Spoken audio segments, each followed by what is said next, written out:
Shalom, selamat sore anak-anak tingkat SMP dan SMA yang dikasihi Tuhan.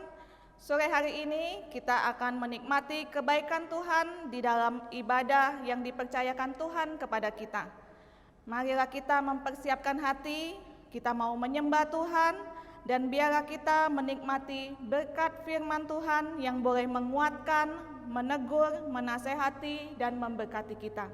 Kita ambil waktu sejenak untuk saat teduh.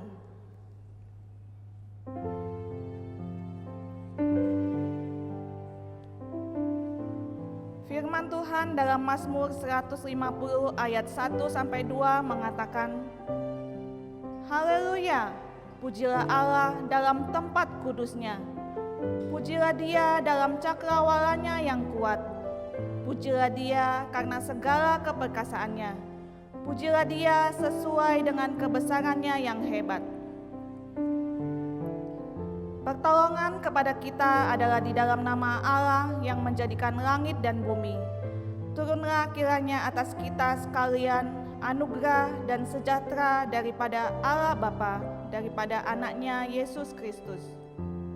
Mari kita bersatu dalam doa. Bapa kami yang di surga, kami bersyukur karena kasih-Mu yang tak pernah berkesudahan di sepanjang hidup kami. Terima kasih Tuhan, Engkau sudah menjaga dan memberkati kami. Pada saat ini kami rindu untuk memuji nama Engkau. Tuhan Yesus, kami undang Engkau hadir di tengah-tengah kami. Biar kiranya setiap pujian kami boleh menyenangkan hati Tuhan. Terima kasih Tuhan, di dalam nama Tuhan Yesus kami berdoa, amin. Kasih tidak ada artinya jika tanpa pengorbanan Yesus di kayu salib. Kiranya kita dapat memahami kasih Allah, agar kita dapat meneladani Allah yang adalah kasih. Kita naikkan pujian bahasa cinta.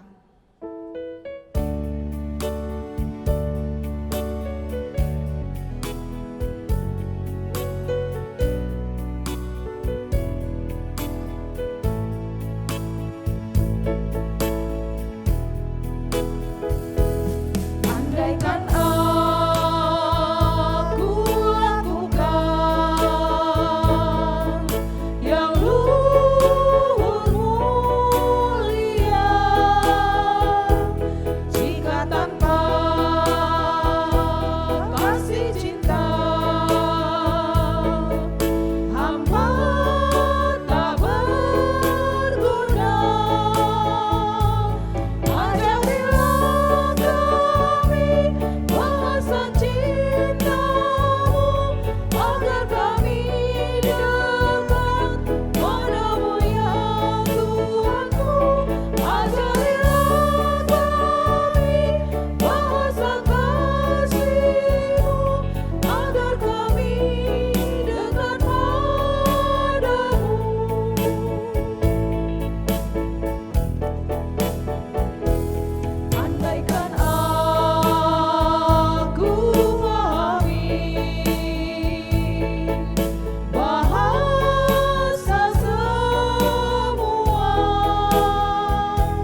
mempersiapkan hati untuk mendengar kebenaran firman Tuhan melalui hambanya Ibu Afrina.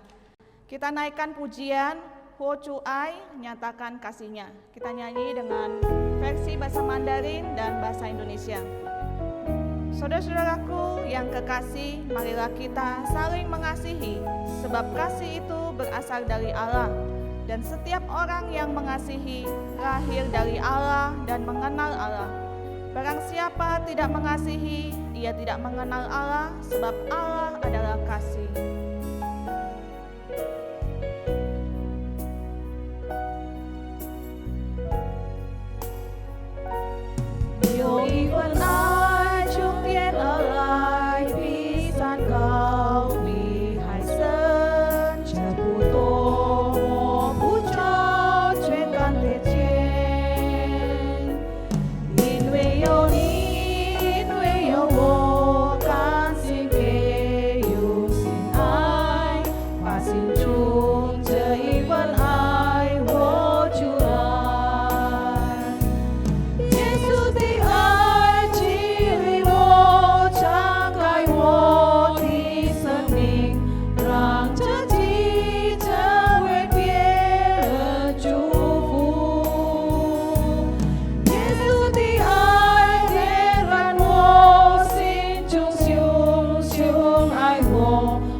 Shalom, selamat sore semua. Anak-anak didik kami di SMP dan SMA Metodis 5. Dan seluruh rekan-rekan serta para orang tua yang saat ini sedang bersama-sama dengan kami untuk mengikuti ibadah online. Kita bersyukur kepada Tuhan karena pada sore hari ini kita diberikan lagi kesempatan untuk kita dapat mengikuti ibadah ini.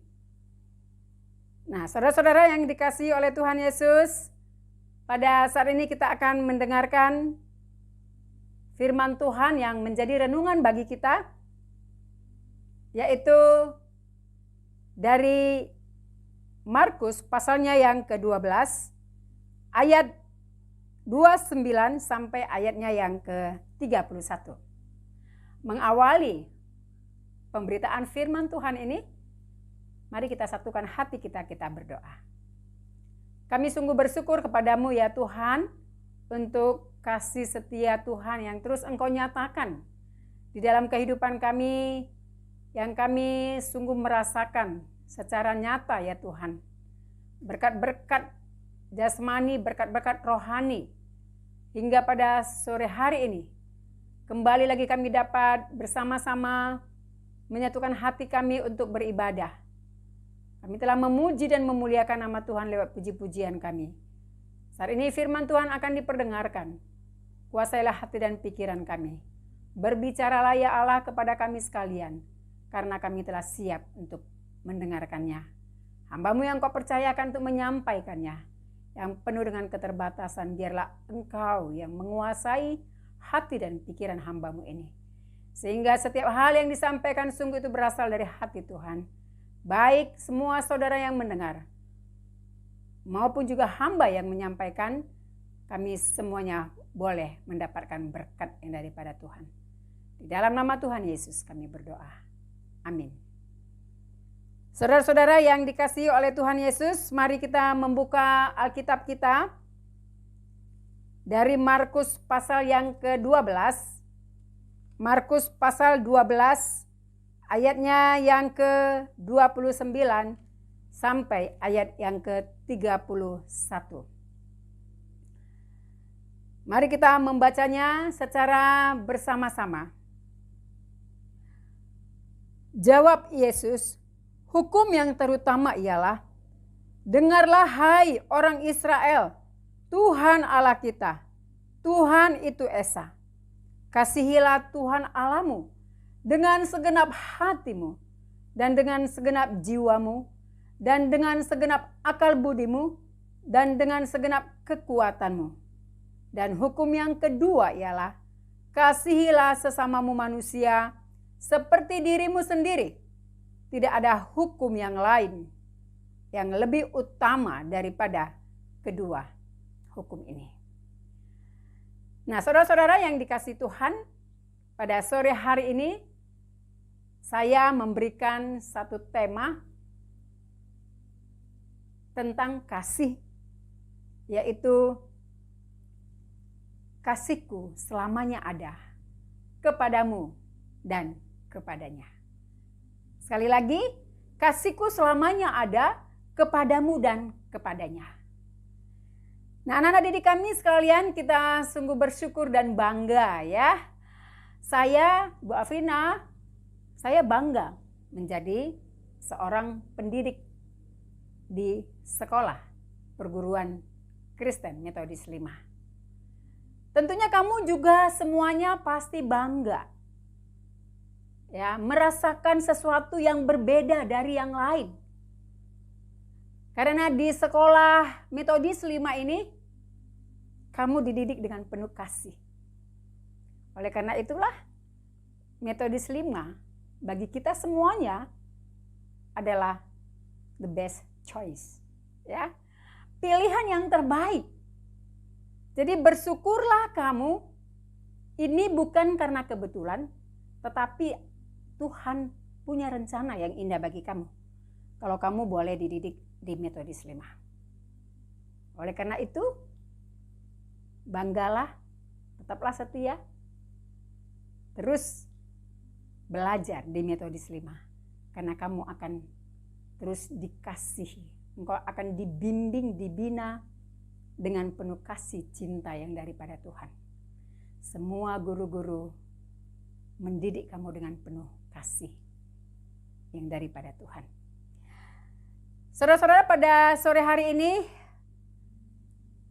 dengan tema kasihku selamanya ada kepadamu dan kepadanya. Tadi kita membaca dari Markus 12 ayat 29 sampai 31 ini. Dari pembacaan firman Tuhan ini, bahwa Tuhan Yesus memberikan suatu perintah bahwa setiap orang harus mengasihi. Dan Yesus mengatakan bahwa mengasihi itu adalah merupakan satu perintah. Di dalam perikop ini Tuhan Yesus memerintahkan untuk mengasihi Allah dan juga mengasihi sesama. Dan Yesus mengatakan bahwa mengasihi Allah itu adalah hukum yang terutama. Dan hukum yang kedua adalah mengasihi sesama. Nah, saudara-saudara sekalian, mungkin semua orang sangat familiar dengan kata kasih. Tetapi sayangnya tidak setiap orang mengerti dengan benar makna kata kasih itu. Secara umum orang akan memaknai kasih itu sama dengan memberi. Kasih itu sama dengan menyerahkan sesuatu kepada orang lain. Misalnya di dalam hari perayaan Hari Kasih Sayang, ya. Pada bulan Februari ini adalah merupakan Hari Kasih Sayang, Valentine's Day. Tetapi banyak kali orang justru menyalahartikan makna kasih yang sesungguhnya. Di hari kasih sayang, di hari Valentine Day, di mana orang muda selalu merayakannya, anak-anak bahkan juga orang tua selalu menyatakan bahwa kasih itu hanya sekedar memberi.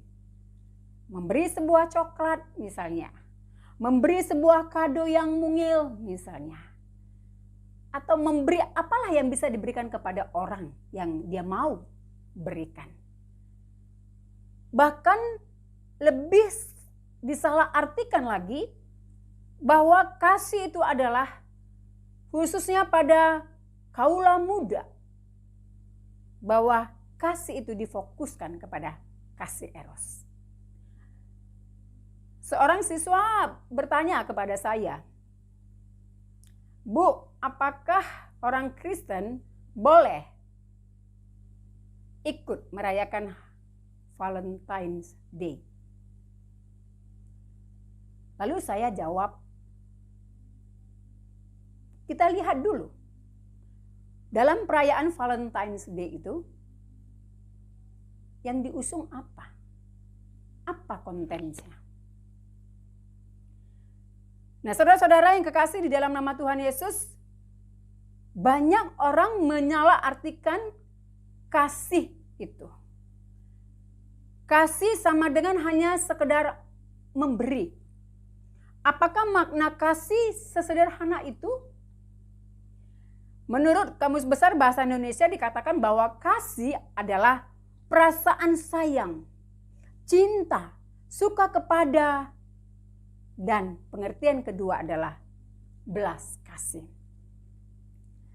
Nah, saudara-saudara yang kekasih di dalam nama Tuhan Yesus, bahwa sesungguhnya kasih adalah perasaan yang dimiliki oleh setiap manusia. Perasaan ini akan timbul apabila manusia tersebut mempunyai rasa memiliki dan menyayangi. Ya, kalau dia sudah merasa memiliki dan menyayangi, maka dia tidak hanya sekedar memberi, dia pasti akan berkorban untuk orang itu. Rasa memiliki dan menyayangi ini hanya akan kita miliki dan akan kita terapkan, kita lakukan jika Roh Allah ada di dalam saya dan saudara. Ada di dalam saya dan di dalam hati anak-anak didik kami sekalian. Dan juga para pemirsa. Setiap orang yang beriman kepada Yesus Kristus, maka sesungguhnya bahwa Roh Allah akan berdiam di dalam hatinya. Hatinya akan menjadi tempat kediaman Kristus. Nah, inilah yang menjadi sumber kasih itu. Inilah yang memampukan kita dapat memiliki dan menyayangi. Dan kita dapat menerapkan kasih itu. Kasih yang tidak sekedar memberi, tetapi kasih itu adalah rela berkorban. Roh Allah yang ada di dalam hati kita, itulah yang menjadi sumber kita dapat mengasihi orang lain. Hati kita jadikan sebagai tempat kediaman Kristus yang adalah sumber kasih itu. Saudara-saudara yang dikasihi oleh Tuhan, anak didik kami sekalian, mengapa Allah memberi perintah ini? Mengapa Allah memberikan perintah supaya kita mengasihi Tuhan Allah dan juga mengasihi sesama kita? Di dalam 1 Yohanes 4 ayatnya yang ke-16, ya, 1 Yohanes 4 ayat yang ke-16 dikatakan demikian, kita telah mengenal dan telah percaya akan kasih Allah kepada kita. Allah adalah kasih, dan barang siapa tetap berada di dalam kasih, ia tetap berada di dalam Allah dan Allah di dalam dia. Ayat ini mengatakan bahwa Allah adalah kasih. Allah itu adalah kasih. Allah memiliki kasih. Dan dia mengatakan di dalam Yohanes 4 ayat 10, bahwa inilah kasih itu. Bukan kita yang telah mengasihi Allah, tetapi Allah yang telah mengasihi kita dan telah mengutus anaknya sebagai pendamaian bagi dosa-dosa kita. Nah, saudara-saudara sekalian, anak didik kami sekalian, inilah dasar Allah memberikan perintah ini. Supaya kita mengasihi Allah dan mengasihi sesama. Karena apa? Karena Allah adalah kasih dan Allah telah memberikan kasih-Nya kepada kita. Apa buktinya Allah mengasihi umat manusia? Kasih Allah dinyatakan kasih yang secara universal dan juga kasih yang khusus atau kasih yang spesial. Mari kita melihat apa yang dimaksud dengan kasih yang universal. Kasih yang universal itu adalah kasih yang mengglobal. Allah menciptakan manusia itu segambar dan serupa dengan dirinya. Imago Dei. Manusia itu diciptakan menurut gambar dan rupa Allah, memiliki sifat, karakter, citra ilahi. Oleh karena Allah menciptakan itu segambar dan serupa dengan Allah, maka kasih Allah itu secara universal itu dimiliki oleh seluruh manusia. Allah tidak membeda-bedakan dalam hal kasih yang universal. Kasih Allah atas segala umat manusia dari segala suku bangsa itu sama. Buktinya apa? Anak-anak ibu sekalian. Buktinya adalah seluruh umat manusia yang ada di dalam dunia ini, di belahan bumi manapun dia akan tetap dapat merasakan pemberian Allah. Misalnya hujan. Siapapun dia, agama apapun dia, suku apapun dia akan dapat menikmati hujan. Tuhan Allah tidak hanya memberikan bahwa hujan itu kepada orang yang percaya kepada dia. Tetapi Allah memberikan itu semuanya kepada umat yang dia ciptakan. Apalagi udara, sinar matahari, mencukupi segala kebutuhan manusia. Memberikan kesembuhan kepada orang yang sakit. Dia berikan itu. Dia tidak pilih kasih dalam hal ini. Saudara-saudara sekalian, dia memberikan kasihnya secara universal. Itulah sifat kasih Allah. Yang kedua, apa buktinya bahwa Allah mengasihi? Yaitu kasih yang spesial, ya, grace. Melalui kasih yang spesial ini, anugerah ini, gracia ini, grace ini, bahwa manusia itu menerima anugerah pengampunan dosa. Manusia itu menerima keselamatan yang kekal. Nah, anugerah pengampunan dosa ini, keselamatan yang kekal ini, itu hanya dikaruniakan bagi orang yang beriman dan taat setia kepadanya. Ya, jadi kasih Allah itu kasih yang universal. Seluruh umat bisa merasakannya tanpa pandang bulu. Tetapi kasih yang spesial, anugerah, grace, di mana ada pengampunan dosa dan keselamatan yang kekal, hanya dimiliki oleh orang yang beriman kepada Yesus Kristus sebagai Tuhan dan Juru Selamat. Nah, anak-anak ibu sekalian, saudara-saudara yang dikasihi oleh Tuhan, yang diberkati oleh Tuhan, di dalam kitab Markus ini ayatnya pasal yang ke-12 ini, ayat 29 sampai 31 ini, ya tadi Tuhan Yesus mengatakan bahwa hukum yang terutama adalah mengasihi Allah, dan hukum yang kedua adalah mengasihi sesama. Nah, perintah ini bukan hanya pada saat Yesus mengajar atau Yesus memberitakan tentang kerajaan Allah. Bukan hanya pada saat ketika Yesus berbincang-bincang dengan orang-orang Saduki dan juga para ahli Taurat, Yesus mengatakan ini. Tetapi jauh sebelumnya, saudara-saudara sekalian, jauh sebelum Yesus ada dalam perjanjian lama pada masa Musa, ini juga telah disampaikan oleh Allah melalui Nabi Musa di dalam kitab Taurat. Di dalam Ulangan pasal 6 ayat 4 sampai ayat yang ke-9. Tetapi saya hanya mau membaca ayatnya yang ke-4. Coba mari kita perhatikan ya, kedua perikop ini.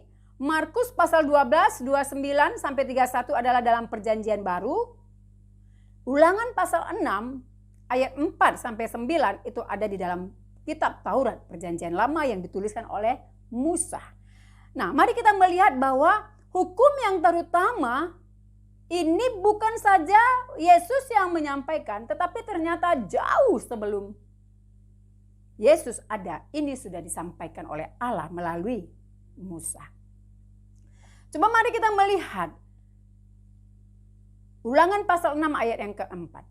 Dengarlah hai orang Israel, Tuhan itu Allah kita, Tuhan itu Esa. Kasihilah Tuhan Allahmu dengan segenap hatimu, dengan segenap jiwamu, dan dengan segenap kekuatanmu. Perhatikan di kitab Ulangan itu sudah diperintahkan kepada bangsa Israel. Di kitab Markus juga diulangi, disampaikan oleh Yesus. Dengarlah hai orang Israel, Tuhan Allah kita, Tuhan itu Esa. Nah, anak didik kami sekalian dan saudara-saudara sekalian, bahwa hukum yang terutama ini bagi bangsa Yahudi, bagi orang Israel ini disebut dengan Shema. Shema itu merupakan suatu credo, ya, syahadat, gitu ya, pengakuan iman. Orang Yahudi mengucapkan Shema ini satu hari itu sampai 3 kali. Di sini Musa mengajarkan perintah Allah ini disampaikan kepada bangsa Israel supaya orang tua itu mengasihi Allah yang Esa dengan segenap hati, segenap jiwa, segenap kekuatan. Dan ini diperintahkan supaya diajarkan kepada anak-anak. Supaya anak-anak memiliki kasih. Mengasihi Allah. Tidak sesaat, tidak pada masa perayaan-perayaan saja, tidak pada masa-masa tertentu. Tetapi di sini Musa mengajarkan, perintah Tuhan ini diajarkan supaya orang tua mengajarkan anak-anaknya itu untuk mengasihi Allah. Dan ini diajarkan tiap-tiap saat. Anak-anak didik kami sekalian, kalau kita melihat di ayatnya, ya, di situ dikatakan bahwa apa yang kuperintahkan kepadamu pada hari ini, haruslah engkau perhatikan, haruslah engkau mengajarkannya berulang-ulang kepada anak-anakmu, dan membicarakannya apabila engkau duduk di rumahmu, apabila engkau sedang dalam perjalanan, apabila engkau sedang dalam berbaring, engkau berbaring, dan apabila engkau bangun. Dan engkau harus mengajarkannya tiap-tiap saat. Nah, itu berarti Bapak, Ibu, dan Saudara dan anak-anak didik kami sekalian, bahwa mengasihi Allah itu tidak sesaat, tidak punya masa, tetapi seterusnya. Kapanpun, dimanapun berada, kita harus tetap mengasihi Allah. Allah yang esa. Mengasihi dengan segenap hati, jiwa, kekuatan, dan akal budi. Nah, anak-anak ibu sekalian dan semua saudara, nah perintah yang terutama mengasihi Allah dengan segenap hati, segenap jiwa, segenap kekuatan, segenap akal budi. Dengan segenap artinya itu adalah seluruh, menyeluruh, selengkapnya, ya, menyeluruh dari totalitas hidup kita. Mengasihi Allah tidak dengan setengah-setengah, itu artinya segenap hati, seluruh jiwa, segenap kekuatan, segenap akal budi. Komplit semuanya. Saudara-saudara dikasih oleh Tuhan. Mengasihi Allah itulah yang terutama. Di dalam hukum Taurat, 10 hukum Taurat, ya, kalau kita melihat hukum pertama sampai hukum yang keempat, itu difokuskan kasih kepada Allah. Hukum yang kelima, ya, sampai hukum yang ke-10 kepada sesama. Jadi oleh karena itulah sebenarnya kita mengasihi secara vertikal kepada Allah dan mengasihi sesama kita secara horizontal. Ini perintah yang terutama. Bangsa Israel memiliki selain 10 hukum Taurat, ada banyak lagi hukum-hukum yang harus mereka jalankan. Ada 613 hukum-hukum yang harus mereka lakukan, yang harus mereka kerjakan. Nah, adik kami sekalian, begitu banyaknya. Dan Tuhan Yesus di sini ketika dia berdialog dengan ahli-ahli Taurat dan orang-orang Saduki, dia tidak mau mempertentangkan tentang hukum-hukum yang begitu banyak. Tuhan Yesus mengatakan bahwa hukum yang terutama yaitu kasihi Allahmu. Dan hukum yang kedua, kasihi sesama manusia. Apa buktinya kita mengasihi Allah? Kalau kita katakan kita mengasihi Allah dan itu merupakan perintah yang pertama, apa buktinya kita mengasihi Allah? Di dalam Yohanes pasal 14 ayatnya yang ke-21, ya, di sana dikatakan bahwa barang siapa memegang perintahku dan melakukannya, dialah yang mengasihi aku. Dan barang siapa mengasihi aku, ia akan dikasihi oleh Bapakku, dan aku pun akan mengasihi dia dan akan menyatakan diriku kepadanya. Jadi menaati Allah dengan segenap hati, segenap jiwa, dengan segenap kekuatan dan segenap akal budi, berarti kita secara menyeluruh dengan segenap-genapnya kita menaati perintahnya. Nah, anak-adik kami sekalian, menaati perintah Allah yang mana? 10 hukum Taurat, ya, ada 10 hukum yang harus ditaati. Sebenarnya kita nggak usah banyak cari tahu ya apa saja sih yang harus kita ikuti, yang kita taati. Yang kita taati adalah hukum dan perintah Allah. Anak-anak didik kami sekalian, ketika kita hidup jujur, ketika kita tidak berdusta, ketika kamu berbicara jujur, ketika kamu tidak berbohong, ketika kamu tidak mencuri, ketika kamu tidak menginginkan milik kepunyaan temanmu, itu berarti kamu sedang mengasihi Allah. Menaati perintahnya, itu yang dikatakan di dalam Yohanes 14 ayat 21. Apa buktinya kita mengasihi Allah? Bukti kita mengasihi Allah adalah kita melakukan perintahnya, titik. Jadi ketika kita tidak taat kepada perintah Allah, kita tidak mengasihi Allah. Omong kosong kita mau mengatakan bahwa aku mengasihi Engkau Tuhan, tetapi perintahnya tidak kita lakukan.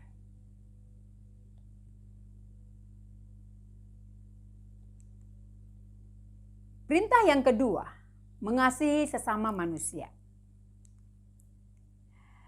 Nah, di dalam perintah yang kedua ini mengasihi sesama manusia, siapakah sesama itu? Saya mau bagikan 3 ya. Bahwa perintah yang kedua, perintah Yesus ini adalah mengasihi sesama manusia.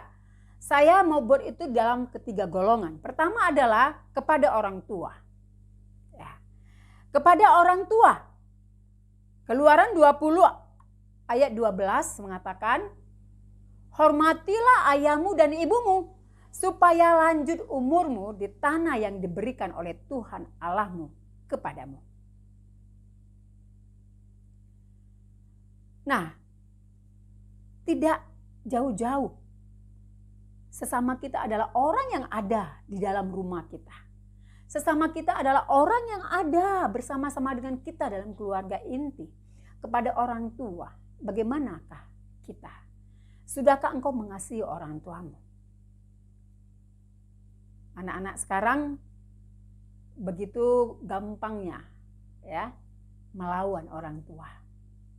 Apalagi dalam situasi masa pandemik ini, masa belajar online ini, orang tua sangat banyak sekali mengeluh. Karena anak-anak mereka di rumah diberikan HP sesungguhnya adalah untuk belajar, tetapi tidak menggunakannya dengan semestinya. Sehingga banyak yang terbengkalai, ujian, tugas-tugas dan lain sebagainya, itu banyak kali yang terbengkalai. HP ada di tangan sebenarnya ya. Di situ ada pelajaran, di situ ada YouTube, di situ ada game. Semuanya aplikasi ada di situ. Ya. Banyak kali anak-anak lebih tertarik kepada yang namanya YouTube, TikTok lah, game lah, ya, dan lain sebagainya. Pelajaran diabaikan. Tetapi ketika orang tua menanyakan, apakah kamu sudah kerjakan? Udah kok, Ma. Nyatanya apa? Tidak dikerjakan. Dan itu ketahuan ketika guru nelpon orang tua, ya. Bahkan ada yang sampai dia putus sekolah. Tidak lagi bersekolah hanya karena main gadget terus tidak peduli dengan sekolahnya, dan ia mengatakan bahwa aku tidak mau sekolah lagi. Sangat sedih. Mari kita mengasihi sesama manusia seperti yang diajarkan oleh Tuhan Yesus. Pertama-tama itu adalah orang yang ada di dekat kita, orang tua kita. Jangan kamu mengabaikan perintah orang tua. Jangan menganggap sepele kepada orang tua. Jangan sakiti hati orang tuamu. Orang tuamu yang telah berkorban untuk kamu. Ikuti dan taatilah apa yang dia katakan. Supaya engkau diberkati dan panjang umurmu. Nah, yang kedua, anak-anak ibu sekalian, saudara-saudara, bahwa siapakah lagi sesama manusia? Yaitu orang yang tidak kita kenal. Adalah sesama kita. Ketika kita mendengarkan cerita dari Lukas 10 ayat 25 sampai 37, yaitu orang Samaria yang baik hati. Dia sudah terluka parah. Seorang Lewi lewat mengabaikan. Ya. Seorang imam juga lewat, ia mengabaikan. Tetapi ada orang yang begitu peduli, begitu care. Ketika dia melihat orang itu sudah tidak berdaya lagi, dia menyapanya dan menolongnya, bahkan membawanya berobat. Orang yang tidak kita kenal. Seringkali kita mengasihi orang yang kita kenal saja, kan? Tetapi bagaimana dengan orang yang tidak kenal? Kita kenal. Firman Tuhan mengajarkan mengasihi sesama manusia, sekalipun itu orang yang tidak kita kenal, mari kita coba kasihi mereka. Ketika mereka mungkin membutuhkan sesuatu, mari kita berbagi kepada mereka. Mari kita menolong mereka. Mari kita empati kepada mereka. Kita mengasihi mereka seperti kita mengasihi diri sendiri. Kalau mengasihi diri sendiri bagaimana sih ya? Kalau kita dicubit begini sakit. Sakit ya kalau kita dicubit. Seperti itu juga dengan orang yang lain.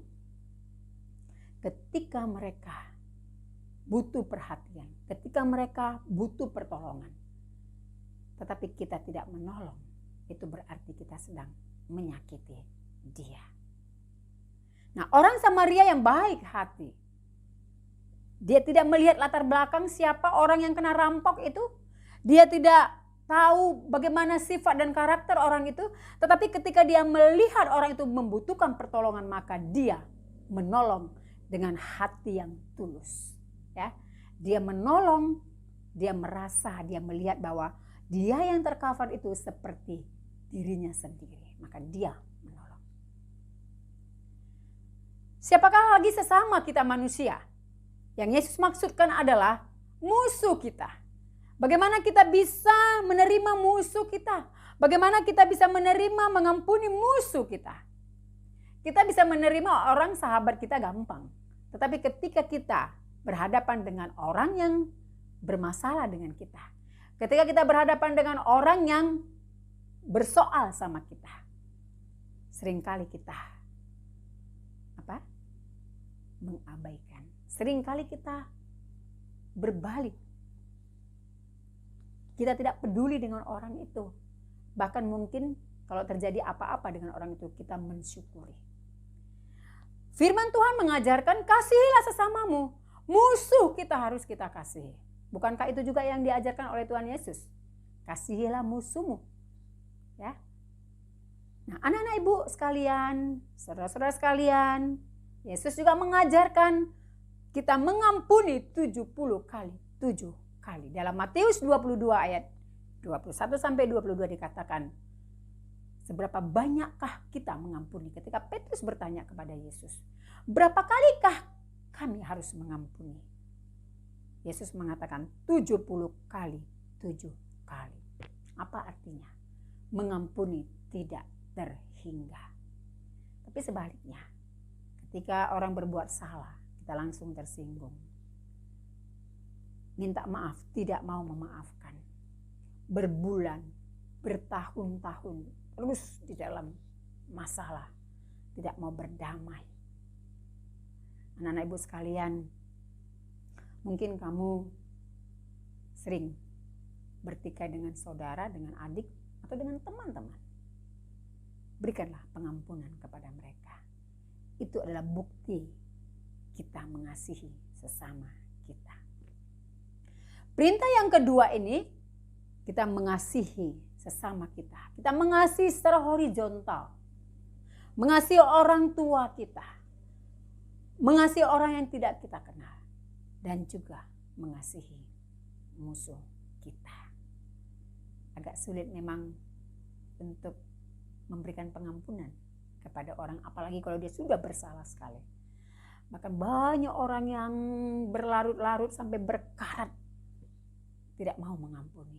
Bahkan ada yang mengatakan aku tidak akan mengampuni dia. Emang kenapa dia rupanya sampai mati, ya, ketemu di kuburan juga gua nggak akan ampuni dia. Sangat menyedihkan sekali.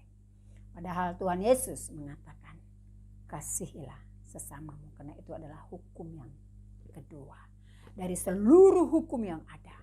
Hukum yang terutama mengasihi Allah.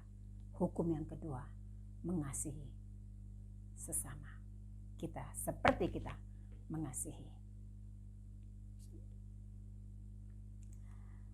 Nah, kasihku selamanya tetap. Bagaimana kita bisa mengasihi orang lain senantiasa? Bagaimana supaya kasih kita itu tetap selamanya kepadamu dan kepadanya? Kekuatan apakah yang menggerakkan saya dapat mengasihi? Kekuatan apa yang dapat menggerakkan kita untuk mengasihi? Kekuatan, kuasa itu hanya dari Roh Kudus. Kuasa inilah yang menggerakkan hati kita dapat mengasihi Tuhan, mengasihi orang tua kita, mengasihi sahabat, mengasihi orang yang tidak kita kenal, mengasihi musuh kita sekalipun. Tanpa Roh Kudus yang ada di dalam hidup kita, kita tidak akan mampu mengasihi. Anak-anak ibu sekalian dan saudara-saudara yang dikasihi Tuhan, firman Tuhan kita, firman Tuhan ini mengajarkan kita untuk kasih kita itu selamanya tetap ada. Tidak bermasa, tidak sesaat, tidak pada waktu-waktu tertentu, tetapi kasihku selamanya tetap ada kepadamu Tuhan dan kepada sesamaku juga. Kasih itu selamanya tetap ada. Kasihku selamanya tetap ada kepadamu dan kepada kamu. Mari kita tetap pelihara kasih kita. Kasih itu tidak sekedar memberi, saudara-saudara. Kasih itu lemah lembut. Kasih itu sabar. Tidak cemburu, itu adalah kasih. Tidak memegahkan diri, itu adalah kasih. Tidak sombong, murah hati, itu adalah kasih. Tidak melakukan yang tidak sopan. Tidak bersuka cita karena ketidakadilan. Tidak menyimpan kesalahan orang lain. Tidak murah marah, berang. Dan tidak mementingkan diri sendiri. Wow, kasih itu luar biasa. Ya, kasih dapat menutupi segalanya. Mari kasih kita tetap selamanya ada kepada Allah, kepada sesama. Kita mengasihi Allah dan mengasihi sesama. Karena itulah perintah yang terutama dan perintah yang kedua. Mari kita menerapkan kasih ini. Kita senantiasa mengasihi Allah dan mengasihi sesama kita. Amin. Kita berdoa. Bapa, kami sungguh bersyukur kepadamu untuk sore hari ini kami boleh mendengarkan firman-Mu. Engkau mengajar kami untuk kami dapat mengasihi Allah dan kami juga dapat mengasihi sesama kami. Dan yang menjadi sumber kasih kami adalah Allah sendiri. Yesus Kristus yang tinggal diam di dalam hidup kami. Terima kasih Tuhan. Di dalam nama Yesus Kristus kami berdoa dan bersyukur kepadamu. Amin. Shalom semua.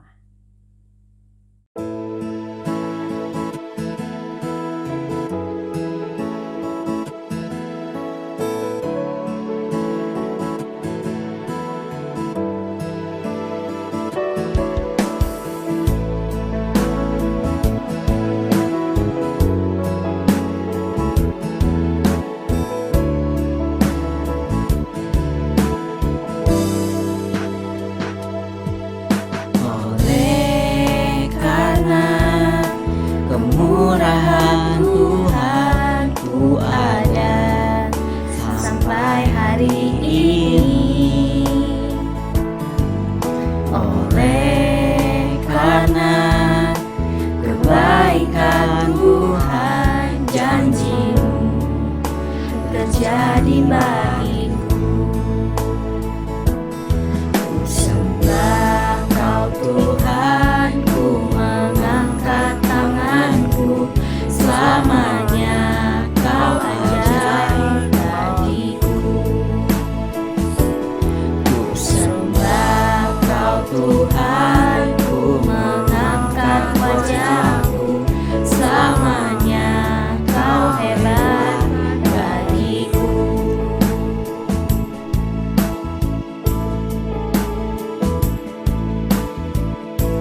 Kita akan mengakhiri ibadah hari ini.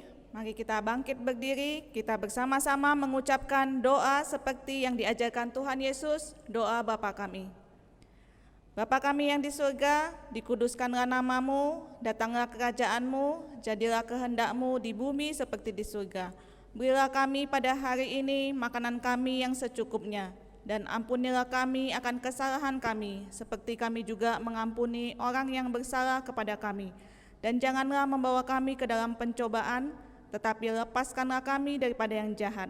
Karena Engkaulah yang mempunyai kerajaan dan kuasa dan kemuliaan sampai selama-lamanya. Amin.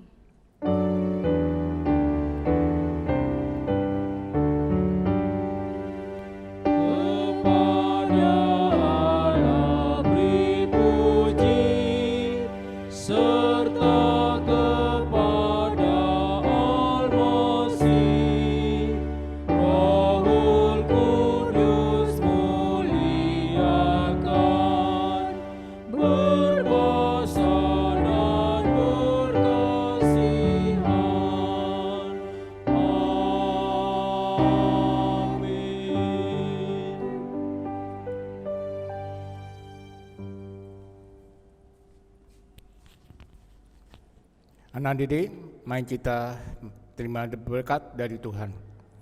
Kasih karunia dari Tuhan Yesus Kristus, kasih Allah dan persekutuan Roh Kudus menyertai kita dari sekarang sampai selama-lamanya. Amin.